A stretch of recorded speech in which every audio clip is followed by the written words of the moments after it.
Konnichiwa. Welcome to the Jandals in Japan podcast. Kia ora, Catherine. Hi, Jane. Super excited today. Oh my goodness. We have had quite the weekend, haven't we? We certainly have. What a treat. I mean, we started with rugby, didn't we, on Saturday at the Tokyo Stadium? The National Stadium. National Stadium, that's the one, where the Olympics, 2020 Olympics were held in 2021.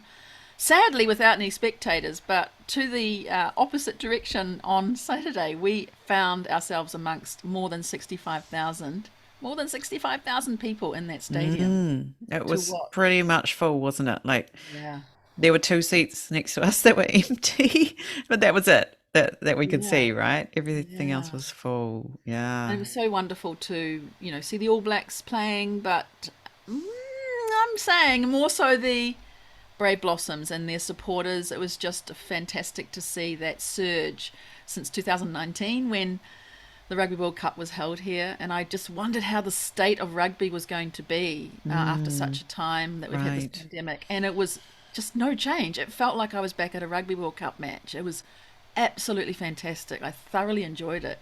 Yeah, everybody was really hyped to be there, and I think that they all had their hard-won tickets. That people had really, like a Yeah. lot of people missed out on tickets. Like that's not even all of the supporters, right? Sixty-five No. thousand. There are a lot of people who didn't Yeah. get to go to the game. So the people that were there were really excited to be there, and they were all in their gear, weren't they? And really enjoying themselves. And I have to say, the All Blacks had a tough job, like with the crowd that was like, I think of the 65,000, maybe 1,000 were New Zealanders, and the 64,000 were all Japanese supporters. And there wasn't any booing or anything because No, not at that all. was all, very well behaved Yeah, supporting, but it was. was pretty quiet, right? When the All Blacks were doing their movements and getting closer to the try line, it was kind of like we were like, whoa, it's silent, kind of silence. Yeah, we weren't It even was sure if really they'd actually weird. scored a try because it was so quiet with the reaction. Yeah. But realised it was with the arm of the referee going up. So obviously it was a try, but very quiet. But obviously when Japan was running down the field and they did that quite a bit, they were very much on attack. They were cheering and yelling and screaming in the crowd, and it was just great to see that. Good on you, Japan. And, you're my favourite team right now. So I really hope you do well in this season and show everybody what you are worth because you're worth a lot. Well They were done. great, yes. And wasn't it wonderful? Like at the end, after Japan lost, all of the Japanese supporters around us turned around to us, New Zealanders, and said, "Great game, wasn't it? That Yeah, was fantastic." And we certainly all, was. yeah, had a Yeah. great time. I don't know Yeah. if I would have been as humble. I would have been a little bit more gutted and sad, and probably would have taken a whole lot to make me say, "Great game, Japan." I would have done it, but that would have. I just feel that they did so much more than what I could probably do as a losing Kiwi. When you got the All Blacks and all the so-called prestige and history around the All Blacks and the strength of the game, but I think the All Blacks need to pull their socks up a bit before they go up to Europe and do the Northern Championship. I just want to see them do a little bit better than that. Hopefully, that's given them a bit of a rustle. There was an interesting water boy on the field, wasn't there? Oh, I was like, Bowden. why they keep showing that water boy on the screen? I was like, oh, Oh, yes. that's why. That's Yeah. who that is.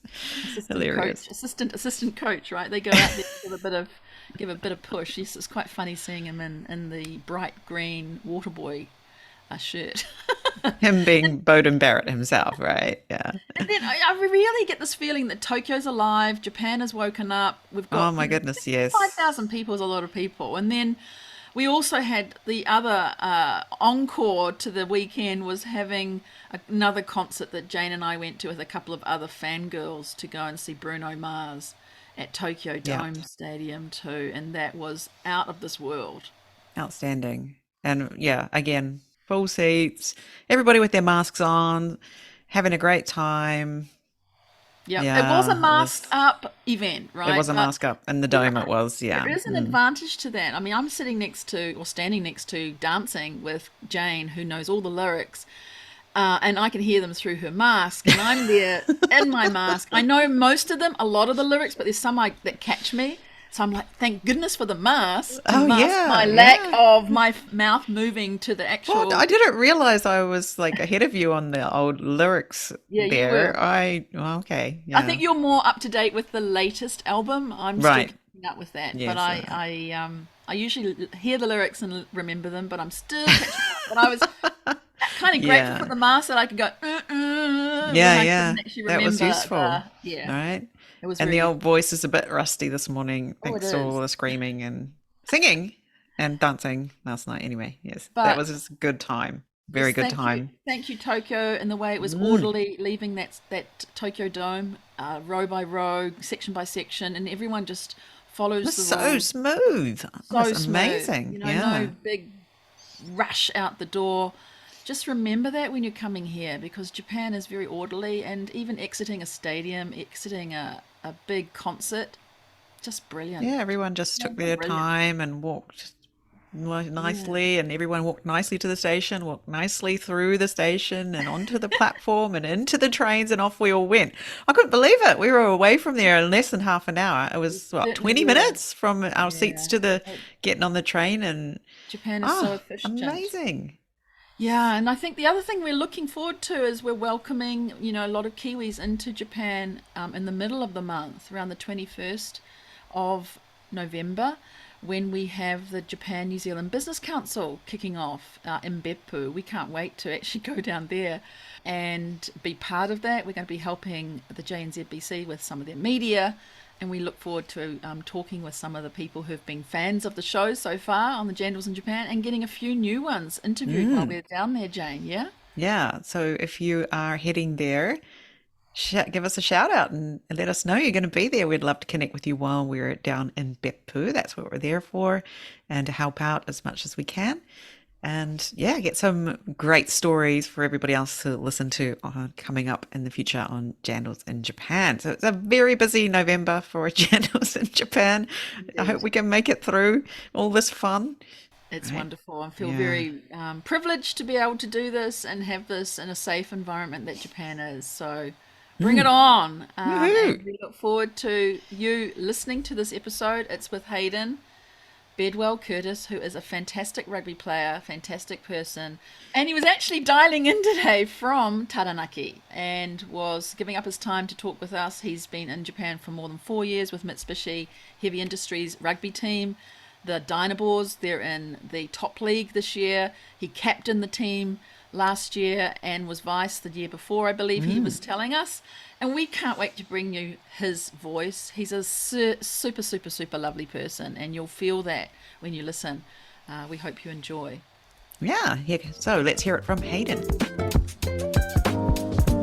Hi, Hayden. Welcome to Jandals in Japan. Hello, thank you for having me. Kia ora! So good to have you here. Yeah, it's awesome to be here. Thank you very much for the opportunity to speak. Yeah, so we like to warm up with an A or B question. And this morning, our question is, you're going for ramen with your friends. Are you a shoyu or miso ramen fan?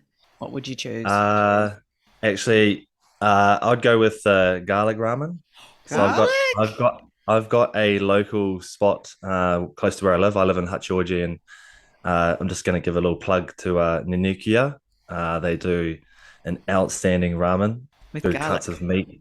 Yeah, I'm a big garlic fan.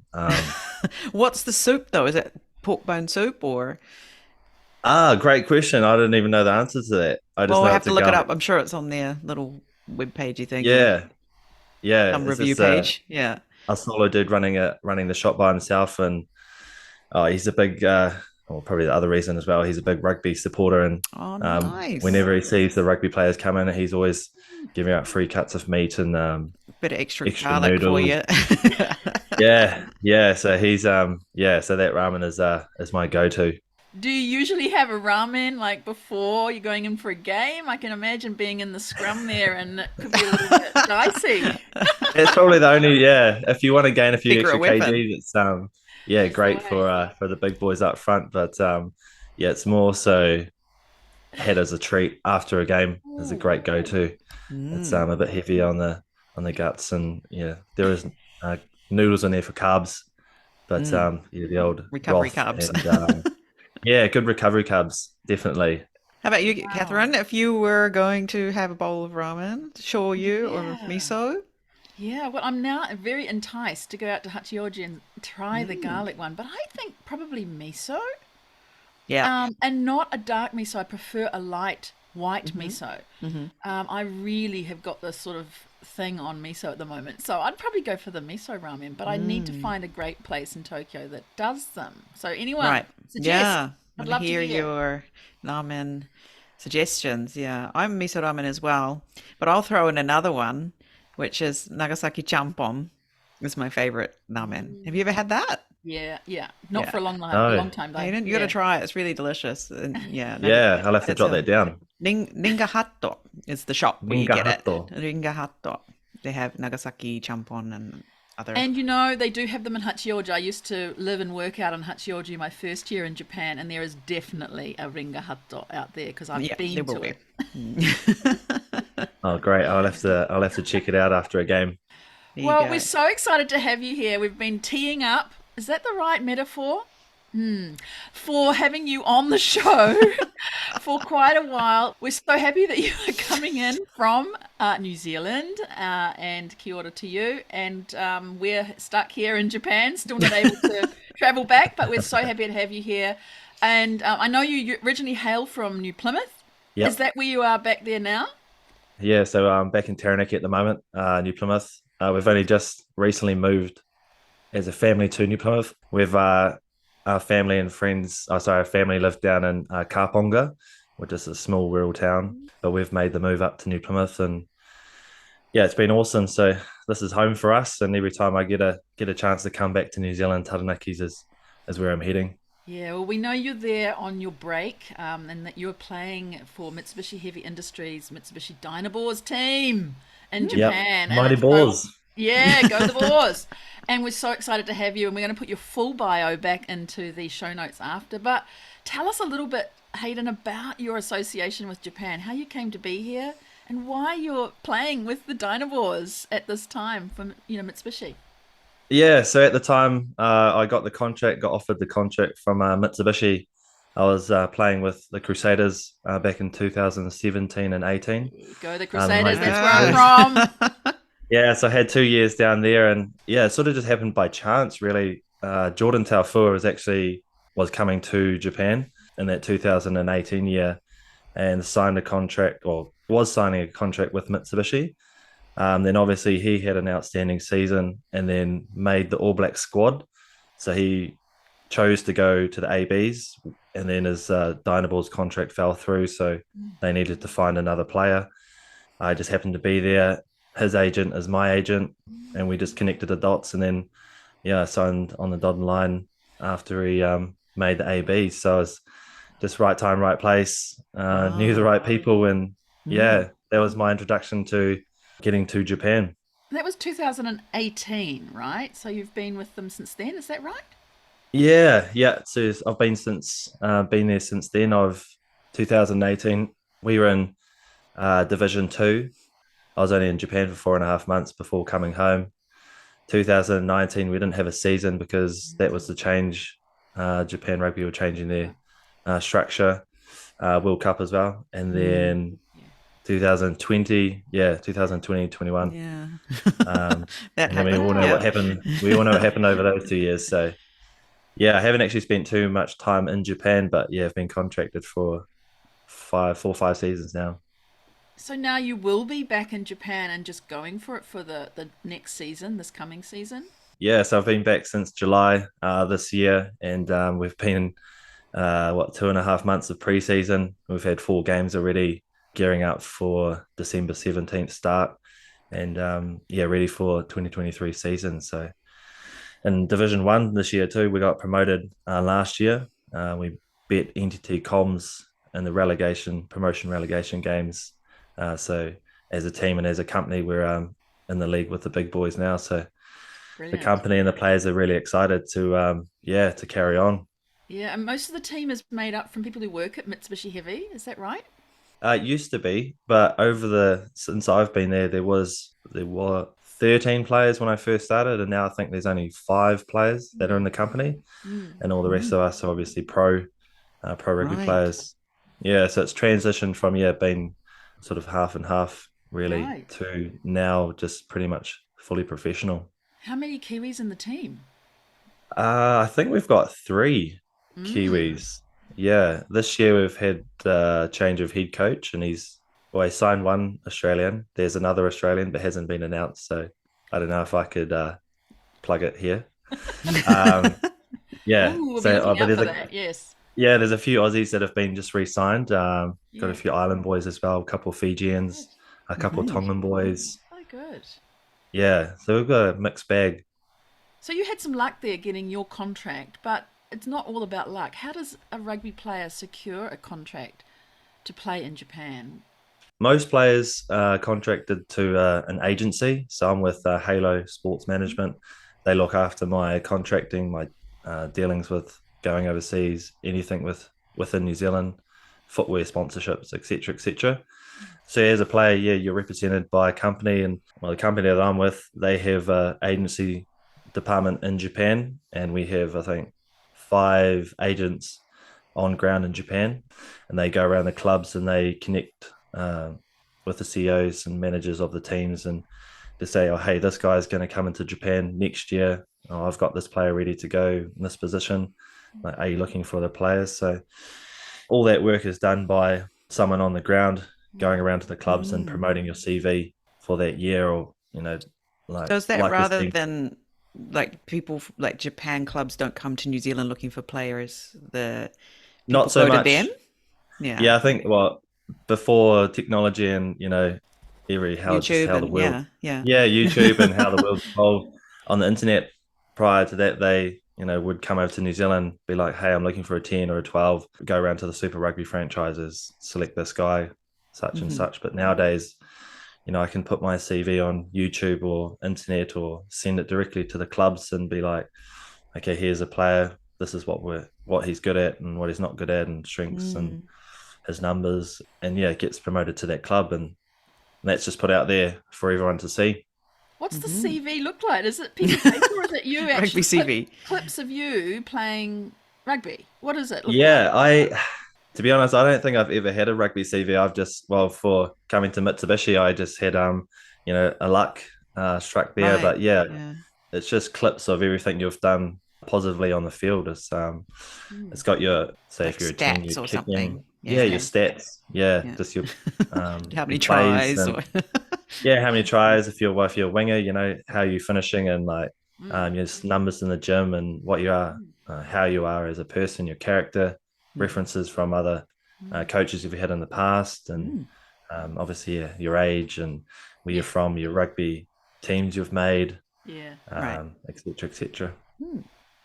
Yeah, Yeah, the so character thing must be pretty important, I would think. You know, if you think about the values that go all the way through, say, New Zealand rugby, the way we play rugby, All Blacks, and you've been in, Hurricanes, Crusaders, lots of teams in New Zealand. What is it that would go on that sort of CV about character that would be really important for, Kiwi players to think about coming into Japan? yeah, I think, well, first and foremost, I think hard work is hardworking people, and I think that's, as rugby players in New Zealand, I think a lot of us are, especially the ones that have made All Blacks and Super Rugby. You have to be hardworking to make those top levels and Mm. stay committed. Yeah, a little bit of patience as well, having patience, especially getting into the Japan market. Sometimes you can get in, sometimes you can't get in. It's just around timing for teams as well. Mm. What was the question again?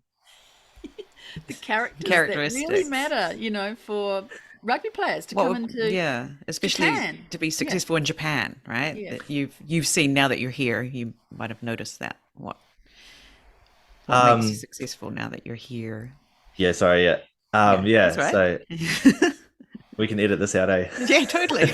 Or not. We might leave it in. No, Or just We'll not, we kidding. keep it in might there. not. That's Just keep perfect. it keeping it real. Yeah, so Yeah. what the real answer is, yeah, uncut. Yeah.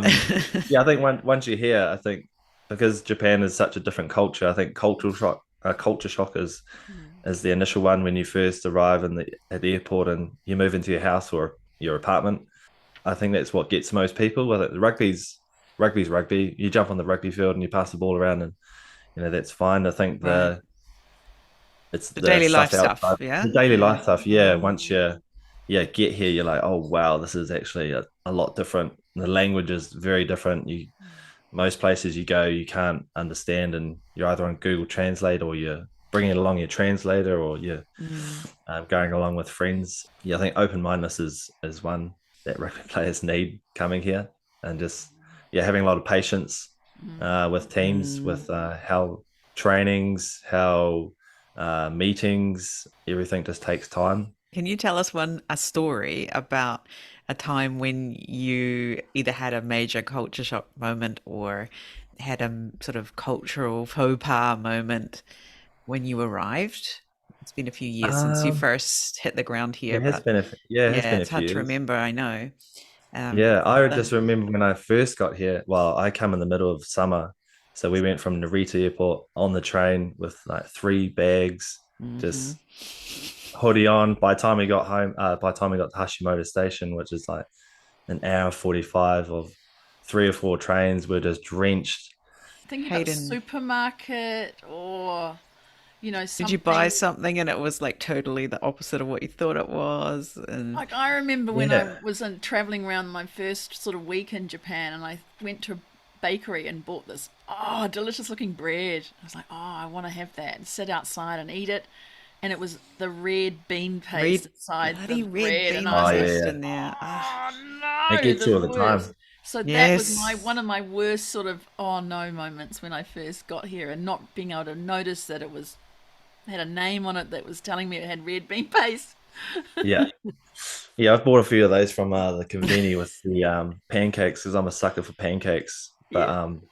after being here for a few years, you soon work out what it Yeah, is and what it's you're not. right. With the So pancakes, they deceive you with showing us the cream bit on the outside. You go, yes, yeah, this is yeah, great. And then you looks chomp great, it. and then yeah, Take a It's bite just, and in place.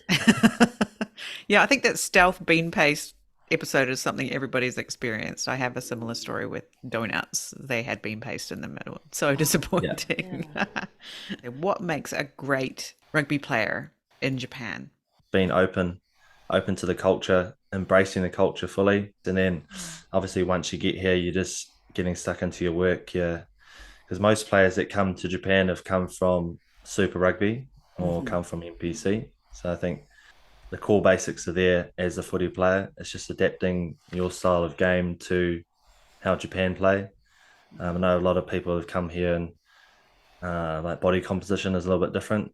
Japan's rugby is a lot faster, and well, I feel like it's a lot faster and a bit more quicker than say Super Rugby, where Super Rugby is a lot more physical around the breakdowns in particular, contact area. You have to be a lot fitter, I feel. Mm. Like I know my stats when I came to Japan, I think Super Rugby you'd run around 5.8 Ks a game. And over here I think I was running around 7 Ks a game. So you're Mm. running an extra miles per game. Mm. Um, yeah, it's quite interesting. But yeah, I think Yeah. because it's a lot faster, the balls are kept alive a lot more. Yeah. Certainly if you see someone like Matsushima in the, Brave Blossoms team, he is so fast, isn't he? And you think, gosh, he's representative basically of the fast runners in the Japan team, I think. But in your team, though, have you got fast runners as well? How are you building your relationship with all these guys when they're running so fast around the field? Yeah, so the guy that I co-host the podcast with, he is the fastest winger in Japan, Ben Mm. Poltridge. He's Hmm. when he was younger, he was a sprinter. He's hard to keep up with, but everyone else is sort of once you put on the boots and you're running around on the grass, it sort of evens out everyone. I said, well, not evens out everyone, but makes everyone a little bit more closer. Yeah. But yeah, it is difficult when you're a little bit heavier and the lower numbers you've got on your back. It's a lot harder. How about, Mind you, carry on. yeah, mind you, our props are actually, well, I'm speaking on our team, but yeah, props. I think there's 3 boys that keep up with the loose forwards. Like they're big, 110 kgs, but Mm. they're just super quick. Wow, They're quick really? Wow. for, yeah, quick for props. Goodness. Normally your hookers are quick, but not your props. They're Not your just props, but spread just like Tom's around the name, field yeah. and Yeah. yeah, Yeah. yeah, Wow. So, I mean, you're in a Mm. team and they all speaking Japanese, right? The other Mm. players, apart from you guys who speak English, I guess.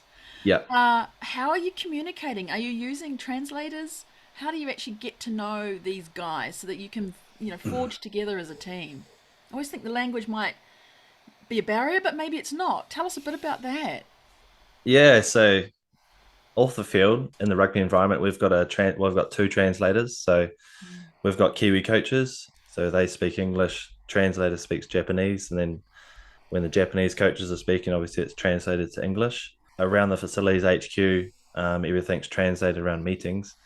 And then when you're in the gym, when you're having a coffee and that, it's yeah, you're just relying on boys that can speak a little bit of Japanese or speak a little bit of English. I feel like a lot of body language. You read, you don't understand them, but you understand body language. I feel like I've become a lot more, I suppose, better at understanding body language, Hmm.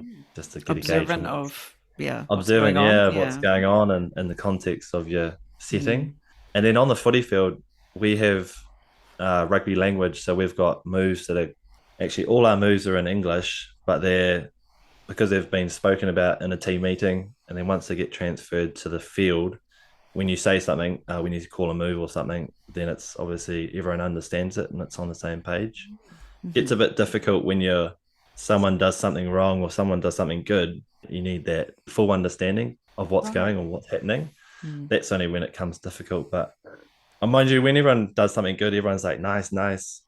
So Mm. everyone understands that. Yeah, yeah. So But on the yeah, field, are you it's speaking English then for the moves, or are they? Did you say they're translated into Japanese? So you're actually using a bit of no. So Japanese. we use we use English for our Oh, calls. right. So with our Okay. lineouts, Right. with our strike patterns, with our Right. structures and kicks, Mm. everything's in English. Yeah. So our Right. Japanese boys do actually really well to Yeah. I was going to say. learn Mm. it in English and obviously Yeah. remember the calls. So Mm. How's How your do you? Japanese Yeah. after 4 years? 4 years, is it? Yeah, 4-ish years. yeah, it's definitely not where I want it to be. That's for sure. Yeah, I study my butt off every week and Mm, try and get it and try and learn and that. But yeah, it's just it's slow going, It slow is. going. How Yeah. many years have you been learning, working with Japanese, Catherine? How many years now is oh, it? I don't want to give too much over away, but 30, but over 30. I started when I mm, was 10. yeah. Well, I So, started when I was 12, so yeah. but, So what's that, 10 years? No, no. Nearly 20 30 years in years, 30 Japan. Still Still learning. But Wow. yeah, I mean, what are 30-year you history with concentrating on for your Japanese. Japanese? Are you trying to do general daily Japanese or more technical? Because you've got an accounting background too, right? So you're learning accounting in Japanese, or you're just sticking to your lane? Well, initially I was gonna go for my passport after 5 years, so I was taking the doing the ganking lessons at the moment. I've actually got Mm, a JLPT level five Right. the end of this year, start of next year, Hmm. end of this year. Yeah, so I've been doing, I suppose, proper Japanese. If that's yeah, proper Japanese. So, Yeah. but the very basics. Yeah. But yeah, I try and get them done in the morning before training, and then head off to work for the day.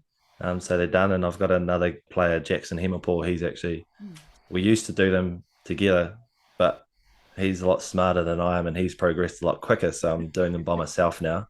yo, Jason. Um, Wow. I mean, you were also you were an apprentice builder, right? So you did a lot of that kind of work when you were back in New Zealand, Cavalier Homes and TMT building. Is that kind of background that you had also helping you with things that you do in Japan, apart from DIY around the home? Is there something that kind of background, building, construction, the way you think about things that's helped you with your rugby in Japan? I suppose having that, what do you call it? No, sort of been grateful for where you are because I've experienced what real life is about, and getting Mm. up every morning, Monday to Friday job, having training, and then going to work for 8 9 hours a day. I think I've just been real, I know not privileged, but yeah, just grateful for where I'm at in my life, and yeah, I think those those earlier days, especially when you're young as a rugby player, you go through academies and you go to work and then you go to training at night and then you repeat that for however many years it takes you to crack Super Rugby and go full time. I suppose that work ethic to be able to grind it out continually for a long period of time yeah, helped me in my later career. I suppose reaping the rewards of what I did back in the Mm, day. sounds Um, like it. Yeah. yeah, well, pretty lucky just to play rugby for a living, travel the world, and yeah, live in Japan, live in New Zealand, and then yeah, do what I love. Yeah. That's awesome. What would you say to that Hayden, like back back in the day, who was working and Yeah, training and working? What would you say to him now? work even harder.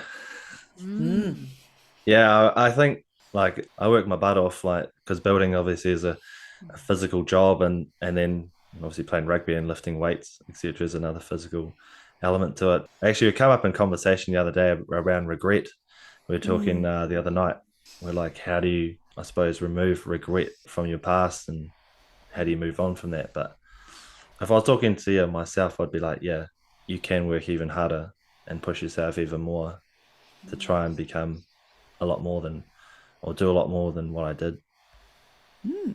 But you're in so many teams there, right? And doing so much with, the Manawatu and the Taranaki Bulls, and this is even before, Crusaders and Hurricanes. How could you be hitting yourself for not doing enough work? Sounds like you were doing a lot of work. What are you talking about there? What sort of Oh, it's work? just because of yeah, just the length of time. I Ah, suppose I didn't get into Super Rugby until 26, 27. So I sort of was a bit of a late bloomer getting into full-time rugby, whereas I'd spent 5 years at Manawatu. Previous to that, I did a year at the Taranaki Bulls and Sevens before that. So I think, yeah, just I could have worked a lot harder at the earlier stages, just out of high school, when you transition from high school into yeah. the real world, just yeah, around physical training and just Mm. putting yourself out there a bit more in terms of learning from You other. were captain though of the Taranaki Sevens, was it? Yeah, Yeah. that's a wee while ago now. Yeah, that was really cool. We went down there. That was the last time the Sevens was played in Queenstown, and Right. we managed to take it away. So Mm. that was a cool learning experience. I was young. Yeah, I was really young back Well, then. not everyone gets selected to be a captain of a team, right? So they obviously saw a lot in you to bring you to that level. Is that a Yeah, possibility for you to do in Japan? Can foreign players be captains of teams in Japan? yeah. So I was captain of the Dynaboars last year for a Oh, season, and great. vice captain the year before that. But you missed out on the role this year because we've got a couple of two Japanese boys that are gonna, well, the future of the club. So Great. yeah, Mm. that's really cool just to be able to lead the team for a year or a couple of years, and yeah, that was a massive learning experience. Yeah, what does that involve you doing? That's a little bit different to being a player in the team when you go up that extra level. Mm. Well, personally, I hold high standards of myself, and every day I want to be the best, and every day I want to show good habits. And I'm not really a speaker, never have been. I'm just the guy on the team that's doing the hard work, and I don't really like speaking in front of people. And I think that might be most Kiwis, but Is this the guy with a podcast and talking to yeah, us I know. Well, today? that's what I mean there.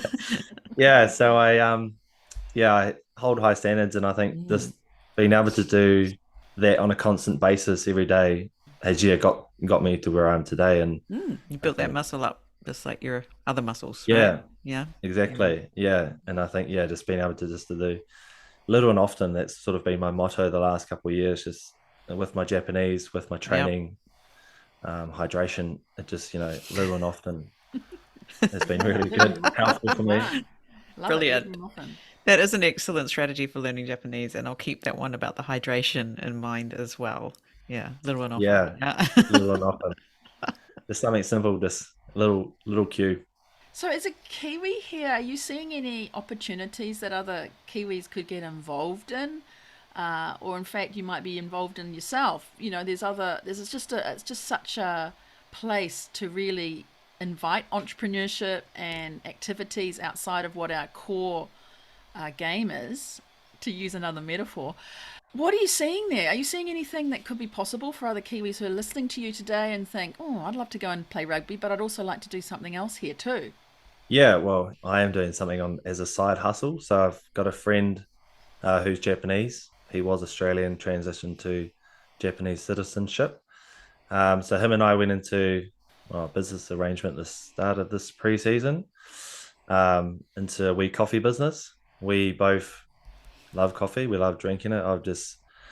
I think, yeah, it's been part of the rugby culture. It's just in your DNA. You drink coffee if you're a rugby player from New Zealand and love cafes. And I love those two things, drinking coffee and going to cafes. So yeah, him and I went into started a wee coffee business called Coffee Charlie, named after my dog that passed away 2 years ago now.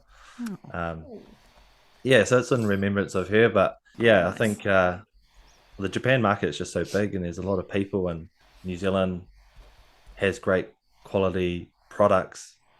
And we thought, well, why not just take it to Japan and we'll put a Kiwi Australian twist on it in terms of what the business looks like. And yeah, we've been able to meet some really cool people. We go through All Press Coffee, our agency Halo. They had a relationship there, and we got introduced into All Press, and we went to the shop and did a baristering course and met all the staff, and yeah, built some really good connections there. So I think there's big opportunity for New Zealand to get into Japan, and we're just having a little slice of it while we play rugby in Japan. Brilliant. Where are you doing that? Where is that going to Where can be? we Where can we go come and and get a line coffee up? from you? Yeah. We don't have a bricks and mortar shop, so we're just going to run it out of a truck. So we went and bought I bought a truck off a company, and it's been made at the moment and designed how we want. Yeah, we're going to have it driving around the Kanagawa region.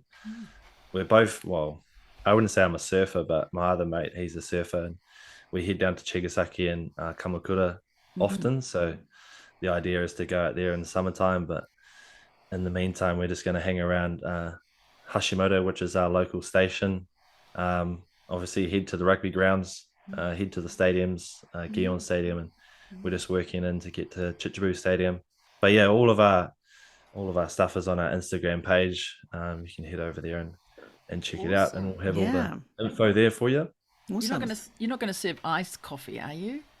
We haven't actually written our menu yet, so No, I know we'll Jane likes see. iced coffee, but You I'm better just serve some not. iced coffee. I'm just Yeah. not. I know it's going to be popular, obviously, in summer, but I'm a real hot coffee all year round person. Nah. All Can't year wait round. to. Oh Yeah, wow. yeah, all Yeah. Even year in round. Japanese Yeah, summer. Amazing. yes, even Yep. in Japanese summer, it's a hot black. Wow. Can't be. Long black. Yeah, Yeah, nice. yeah, yep. But I will buy something off you like a flat white or a typical Kiwi Aussie coffee. Don't you worry. I'll be one of your first customers. Yeah, no, that'd be great. It'd be That's awesome. great. It's so good, that you can see another opportunity there and you're pulling in your love for cafes and coffee and doing something else in Japan and bringing some more of New Zealand here. And that's just really great. We love hearing that. Yeah, no, thank you. Yeah, yeah, it's been something that we've always wanted to do, and then yeah, we just thought, bugger it, we're gonna go for it and see what happens. And So, yeah, great. And during this process, you would have picked up a whole lot of bits and pieces to do's and don'ts. And, any tips or advice you'd have for budding Kiwis who are thinking about coming in here and setting up a business? You must have experienced a bit over the last few months since you did this pre-season. So, give us your top two or three things that come to mind. yeah, well, first of all, we had trouble finding a company to build it. That took a lot longer than expected. We thought we could just, jump on the internet, type in coffee truck makers, designers, and then it'll just pop up. But Yeah. it wasn't meant to be. But yeah, so I think yeah, uh, having patience in Japan is probably something that's Yeah. over everything. Everything's just going to take a lot longer than expected, and we were super lucky that our translator for rugby, well, he likes businesses and helping out the boys, so he came along with us after we found a company. He did all our translating for free. When we got the contracts, he translated it for free. We haven't actually run into too much trouble around that side of things, apart from finding the coffee truck company. And because the rugby community is so, I suppose, small, I suppose, things are a lot easier. That'd probably be another one. Yeah, if you're trying to enter Japan and you're a rugby player, it's there are a lot of connections around. People know people, Yeah. people know other businesses, and yeah, we're quite a tight knit group Yeah. that look out for each other. So Yeah, that would be a few tips. Right. How about the outside of it? You must be putting coffee Charlie all over the truck, right? Is there sort of anything there that you have to be careful about? You can just put anything on there. Yeah, we haven't actually got to that point in the making of the truck, but I'm just hoping that we're allowed to. There are rules around where the truck can and can't go. Right. Registration you have to do with the police, and Right. um, yeah, registration you have to do for certificate, health and Right. safety. Yes. Um, but talking with the coffee truck company guys, once everything is all sort of done, it's sort of yeah, you're fine, and you're pretty much left alone to do what you want Yeah. and drive around. There's a bit Um, of paperwork and the effort to get there at the front end, but once you've done that, and that's sort of typical across Japan and a lot of businesses, and getting started, it takes a little bit at the front end to get going, but after that, it can yeah, be quite smooth sailing. Yeah. yeah. So that's everything we found at the moment. Just yeah, everything's taken a wee while, and there's about a million forms you have to fill out, and then but once you've done all that, then that's it. You just get up and go. So Yeah. Right. that's what we're hoping anyway. We haven't sold our first coffee yet, so I'll tell you after we fill up the coffee. Well, you better Well, tell us because remember, we're looking yeah, forward to remember, hearing I'm about buying your first it. coffee. Yeah. Yeah, yeah. You do you guys have like fans that follow you around and things? Like I've seen that the fans in Japan seem really involved. Do you find Yeah, that? Yeah. yeah. Like Fans you're that keen are fans, right? really, They're really keen. Yeah, super. yeah.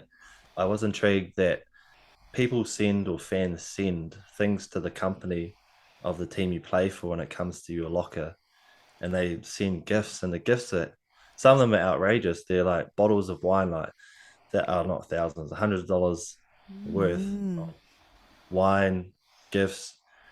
People make like fans, like the fans you use With to your yeah, picture yeah. on cool it. yourself down with your picture on it. Oh, Right. Posters, lovely.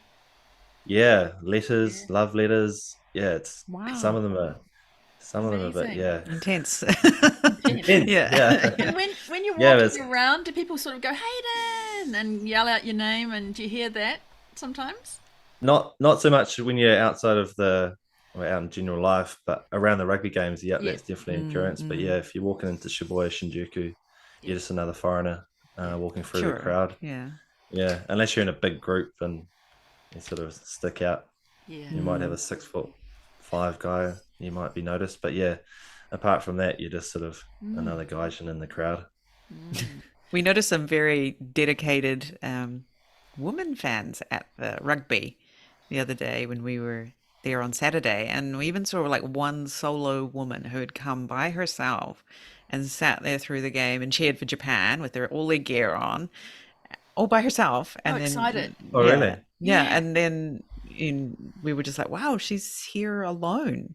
She had a great Yeah, time, and then she yeah. went home. I was like, wow, how often do you They see are. that in New Zealand? So No, no. Yeah, no, the fans are, yeah, like the fans are awesome. They're really getting behind the rugby, and they're really getting behind their teams. I went to one game, it was for Toshiba, and I was a bit of a laughing moment when Michael Leach obviously is a legend in Japan, but every time he gets the ball, the crowd just yells out, Leach, Leach. And I'm like, that's so awesome. Like, yeah, yeah. the only other place you get that is probably at the Landers when Waisaki Nohola is running down the sideline and you hear his chant. But yeah, the fans are the fans are pretty incredible.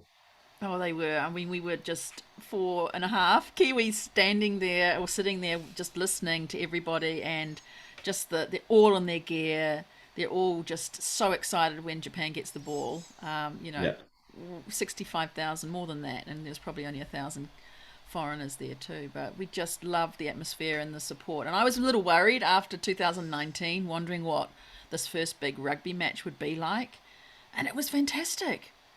Stadium, the Olympic Stadium was so cool. It was really great atmosphere, and the All Blacks nearly lost to Japan.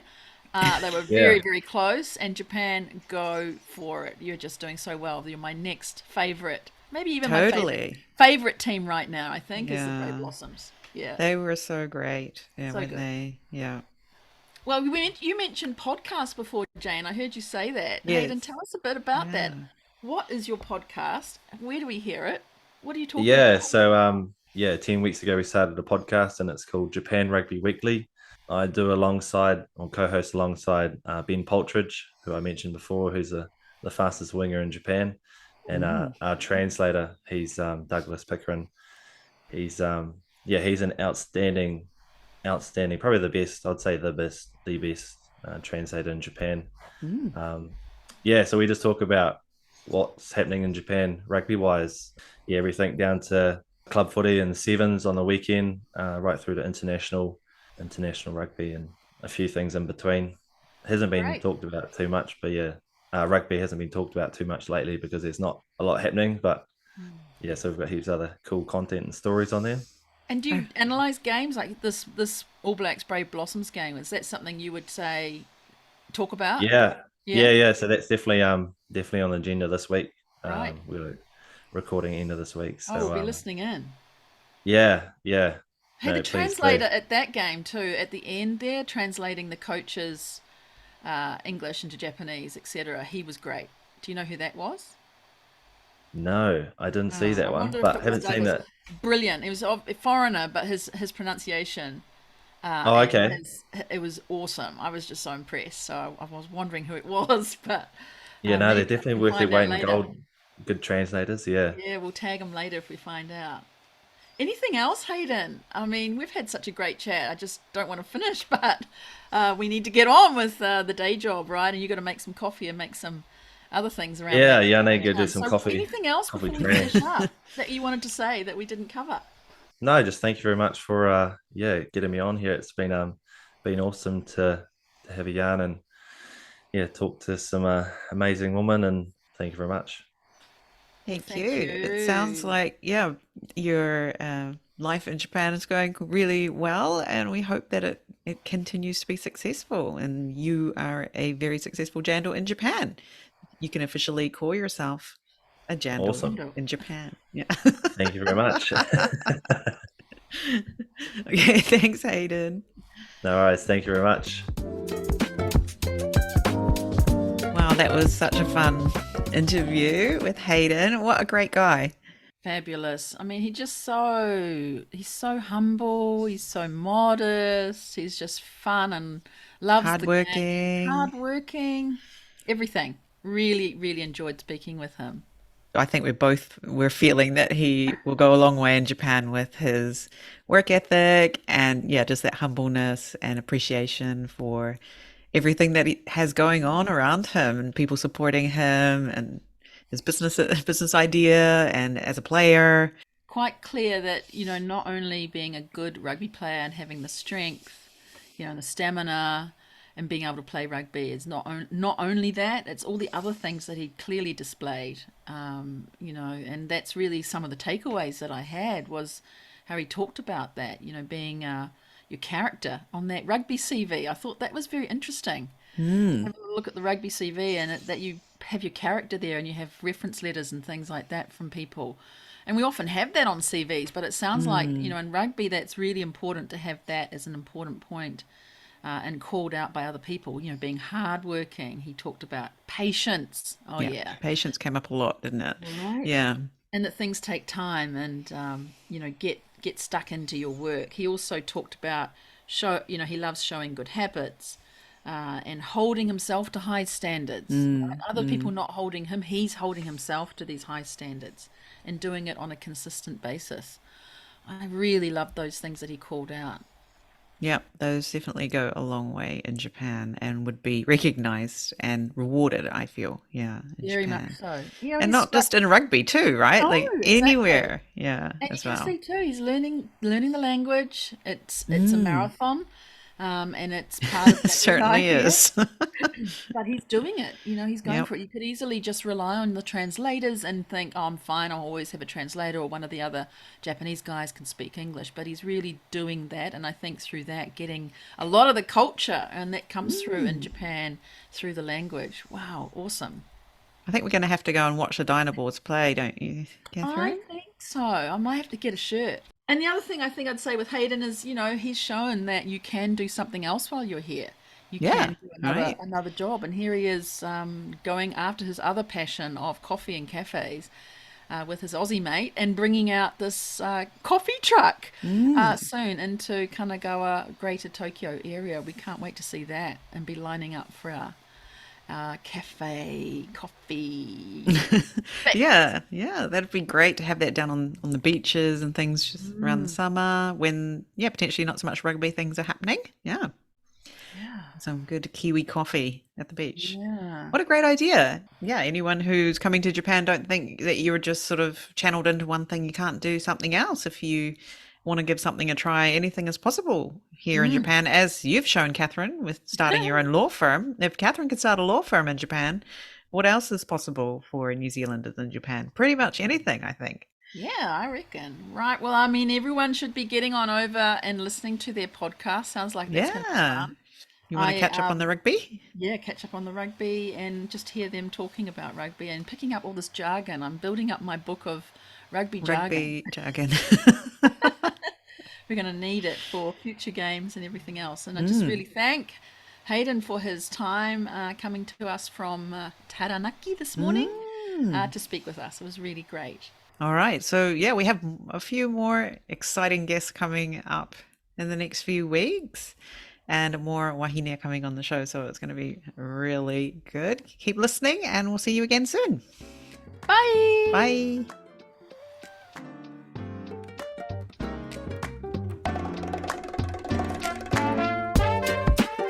Thanks for listening. Make sure you check out our guests' links in the show notes. This podcast is brought to you today by Catherine O'Connell Law and Pod Launch with Jane. If you have a great story you think should be on the show, come and find us on LinkedIn or Instagram. We'd love to hear from you. See you next time. Mata ne!